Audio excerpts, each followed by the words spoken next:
Sup Shredders, my name is Logan aka Spiderhands and welcome to SP Reviews, where today we're going to be checking out a track from an act named MELØ or MELØ titled Hopeless Romantic Creatures. And if we switch over to here, we have the track on YouTube here. We're going to be checking out this track from start to finish, listening through it, and we're going to hear what we think, and of course we have the video. So let's go, let's just get started on this. Let's wait for the exit to load full screen. Cool. Oh, got that kind of post-wave kind of vibe though. I'm loving those synths immediately. Hang on a little bit. That's better. We can't have this in 480p.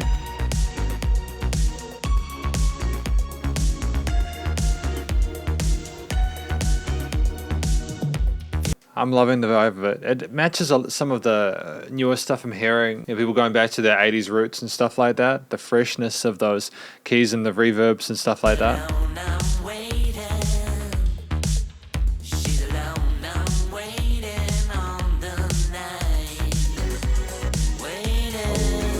That's stunning.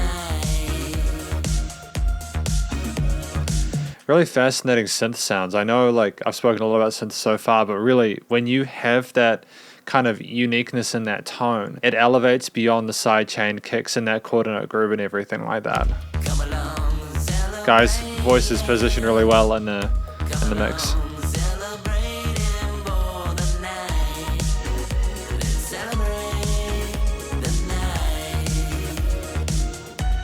He's just, the way that his pitch, his vocal range is just fantastic for this. He's soaring above the basses and everything like that. And the way those, those sort of, they're more of a call and response, those synths that come in on the sides of the stereo field at the end of his lines.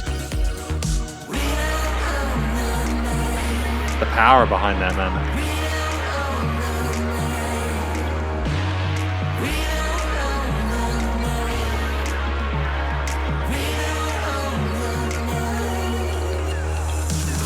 Fantastic bridge. We don't on a night. Allows you just a little bit more information. Lets you in a little bit further. Whilst washing you in those synths and pads and everything like that. With the really interesting effects channel. It's just great.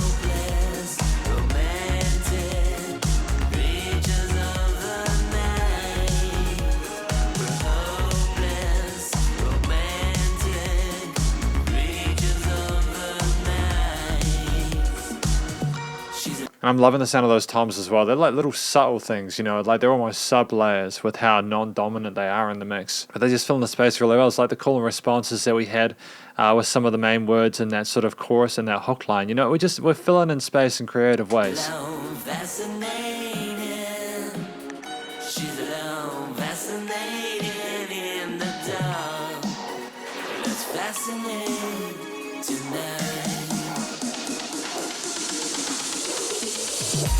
Okay, slick build there.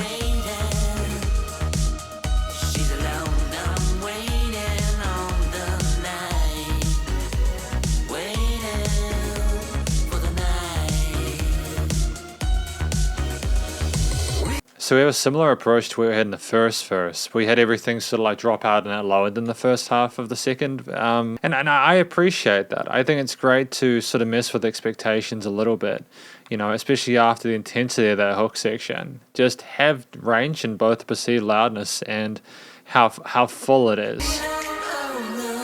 See, having the clicks here and the higher range stuff, it's just less busy and more interesting because of that.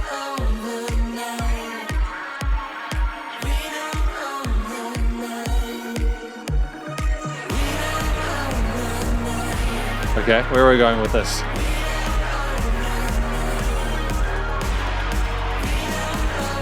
Great mixing as well. You've got this, the bass, it's almost cinematic, you know.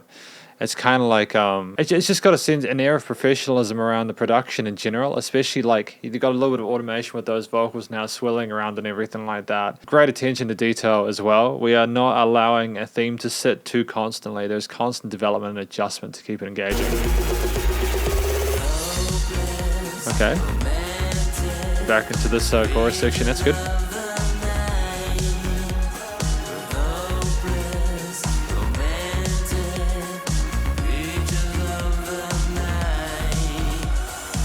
What I like as well is that we're not just having one instrument commit to the full extended harmonies. Sometimes we'll have those high pads, those wispy parts, the whoa, whoa, you know, allowing them to kind of simmer.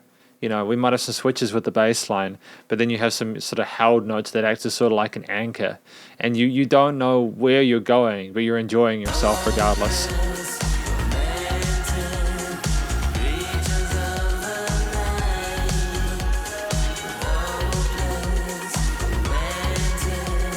Oh, we are harmonizing on the octave with our main line.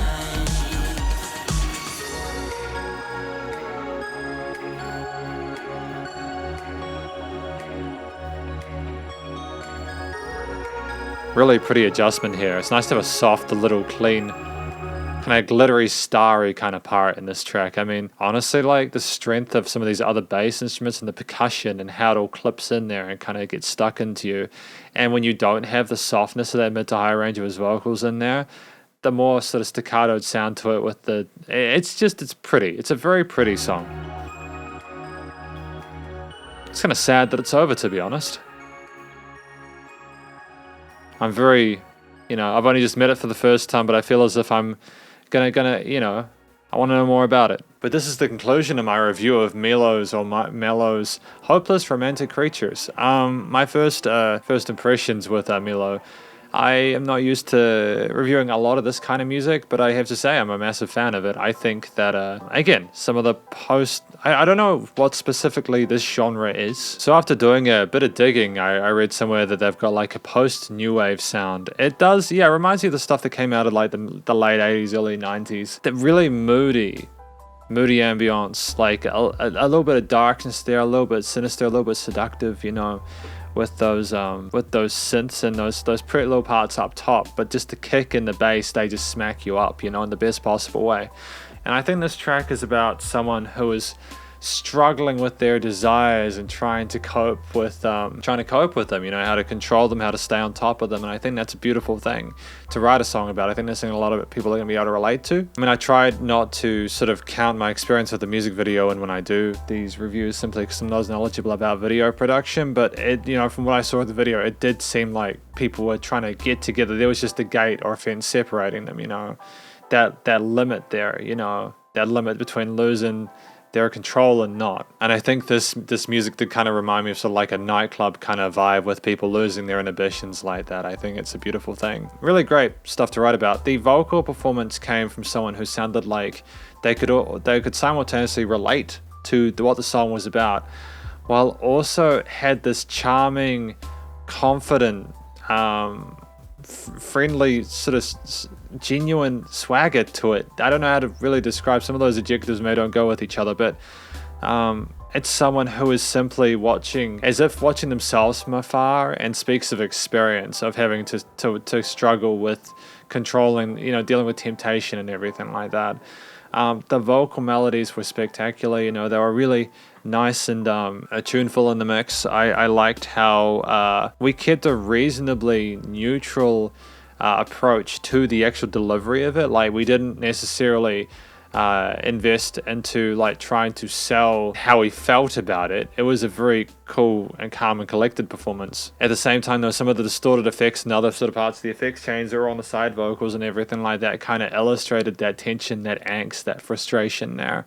So I think that was smart to have the straight-laced story in the center and then things bring out on the sides as if it's the thoughts in your head swirling around. I think when I listened to this as well, you know, not only was the vocal performance competent, you know, great control in our chest and head voice, and we sang in a way that made sense to the story, but also just the actual main motif of the song itself. It was in a minor key. It was like a sophisticated sadness. It's like we knew what we were dealing with, and we knew our pain, but it's like we were kind of making peace with it at the same time, as if it was something we couldn't necessarily get away from. It's an interesting concept to write about, and I think the structure of the song supported this really well. We had variations with the verses and the bridges and the chorus for sure. Like, we didn't stand on one sort of like way of approaching the verse or the bridge for too long. We had variations with the intensities, like taking out instruments, especially the bass stuff, and having like the clicks and all that.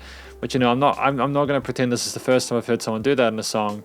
but at the same time, I think that it was just done so classily here.